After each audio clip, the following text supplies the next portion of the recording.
Wake up, Jacob. It is me, IP. And if you are new to the tribe, like, share, subscribe, hit that notification bell so I don't want you to miss any of the content. It is awesome being here with you guys, and we are still under lockdown. I hope all is well with you and yours.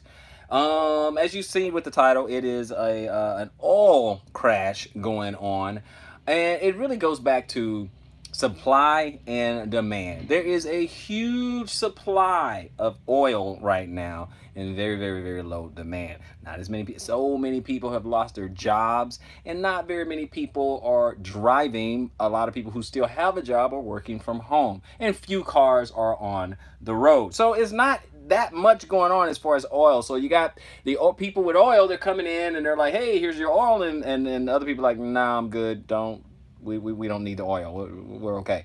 So you have that huge supply, very, very real demand, to the point that they went negative. They're practically giving barrels away. Now, of course, that could create huge opportunities, but you got to be in position to do so. So unless you have a large storage warehouse near a ship dock somewhere the size of 5 football fields where you can store the oil yourself, wait it out and wait to the price to recover, you're probably not going to be able to take advantage of it. And then some people say, oh, wait, maybe I'll get some oil stock. That may be a good idea. However, you have to do your due diligence and make sure some of these oil companies have the cash reserves to weather the storm. Think about it. They're in an industry where oil is worthless almost. And I don't want to say worthless, because we're always going to use oil somehow, some way. And you got hundreds of millions of cars on the road, well, billions of cars if you're talking about worldwide, that are on the streets that go off gas. So it's not going to go away anytime soon.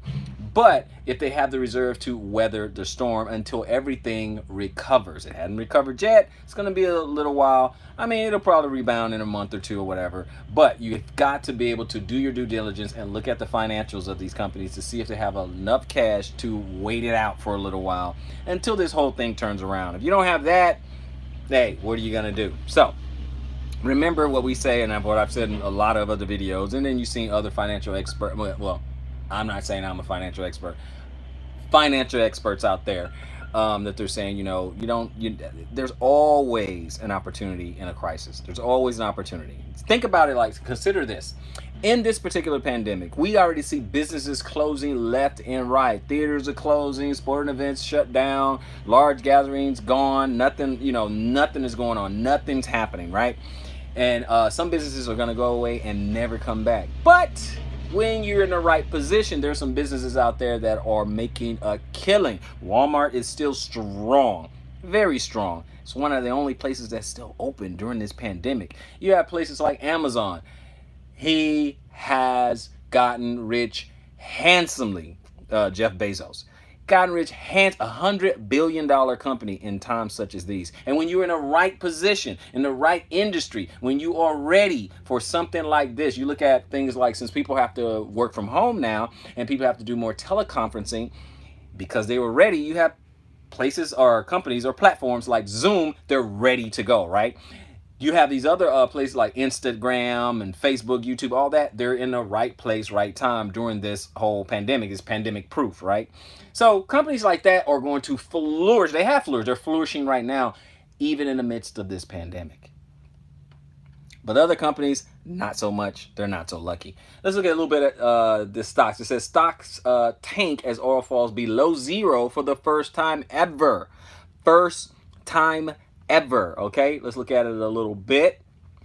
And it says Dow Jones Industrial Average fell over 592 points to 2.3%. The S&P 500 and Nasdaq Composite were down 1.79% and 1.03% respectively. Ongoing concerns over swelling oil inventories. I mean, the inventory is growing, but no one's taking it. Okay, you're going to the gas station. The gas tank. These tanks, and I know we're talking about gas, oil, but we know we get gas from oil. But anyway, you have these service stations that every couple of days, the tankers would show up, right? They would just like clockwork, right? They would clockwork, and all of a sudden, these service stations are like, nah, we're good. They come in a couple days and now we're good. Because the gas isn't being consumed as fast. So that is a problem. But anyway, ongoing concerns over swelling oil inventories with little demand to ease the pileup due to the ongoing fallout from the coronavirus sent West Texas Intermediate crude for May delivery plunging 305% to a record low of negative $36, or if you want to be precise, $36.73 per barrel. At a price below zero, buyers would be paid to take inventory as there are costs associated with transportation and storage. There are costs associated with that, right? So you technically can get paid for taking the crude oil, right? Not you and I. We don't have the equipment, nor the storage, or the connections to do so. But anyway, if you don't know what to do with commodities like that, early indicators show oil may slide. Shalom, shalom, shalom, shalom. Early indicators show oil may slide deeper into negative territory. Oil crashes below zero. Okay, the plunge in crude prices pressured oil majors ExxonMobil and Chevron, which were the biggest decliners among Dow components. Okay, so you have Exxon and Mobil, like we said, they're like, no, we can't. No, can't this week. We've got no demand. Our tanks are full. We're good. Okay, we are good. Shalom, shalom. Shalom, shalom, Lisi. Shalom, shalom, Nicole Skyfer.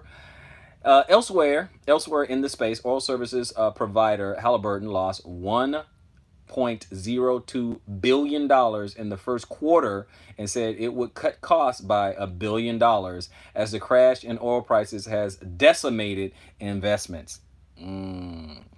Those shares bucked the downtrend, inching higher. Explorers Continental Resources, or EOG, resources were among the other energy names in focus. Okay, so it has a couple of those. Let's see what else it says. It says President Trump said during this coronavirus task force update on Sunday evening that lawmakers were closing in on a deal that would replenish funding for small businesses ravaged by the economic fallout from COVID-19. An agreement would also provide funding for testing and to hospitals that have been overwhelmed with patients. Guys, how you got to ask yourself, how can they always magically come up with money, right? Printing press, okay? Printing press. That it's just poof. Let's just make more money. And so the confidence in the dollar is going to go down because every time there's a problem, turn on the presses, make more money. I mean, literally print it, more money. United Airlines lost a larger than expected $2.1 billion in the first quarter, and the company said it would borrow up to $4.5 billion through the CARES Act. Over the weekend, the airline reached a sale and leaseback deal for 22 Boeing aircrafts with Singapore-based Bank of China Aviation. Okay, that is the end of that, guys. This is wild. It's a wild and crazy thing as the oil market crashes, right? So, hey, does anybody have a hangar, maybe, a few football fields big, that way we can store up some crude oil or something? Okay. If not, then, hey, that opportunity may go by. But again, there's always an opportunity in there. But I just wanted to let you guys know the news. This is Brews News. I want you guys to know, how does it affect us? Obviously oil prices affect us. You look at the gas tank, it's affecting us in a positive way. It is affecting us in a positive way. Problem is, we could get further inflation because you're going to have companies like these oil companies going to say, hey, we're in trouble. They're going to need a bailout. Okay. We bailed out, airlines. Airlines have had bailouts in the past, and other industries have, the banks have had bailouts in the past. Now you're going to have the oil industry. They're going to need bailouts as well. And yeah, that's unfortunate. But in the interim, we have cheaper gas prices, so we better enjoy them while they last. Okay, so I just want to give you the news that affect you and me. I am IP. Do me a big favor. You know it's coming. He's about to say, that's right. Like, share, subscribe, hit that notification bell, and give it a thumbs up, because if you don't, YouTube will forget about me and I will be flushed down in a black hole and nobody will be able to find a single video or whatever. And we don't want that to happen. I'm going to miss you guys. So go ahead, help me out, share with a couple of people, hit that notification bell, and I'll be back with another one, guys. It's me, IP. See you on the next one.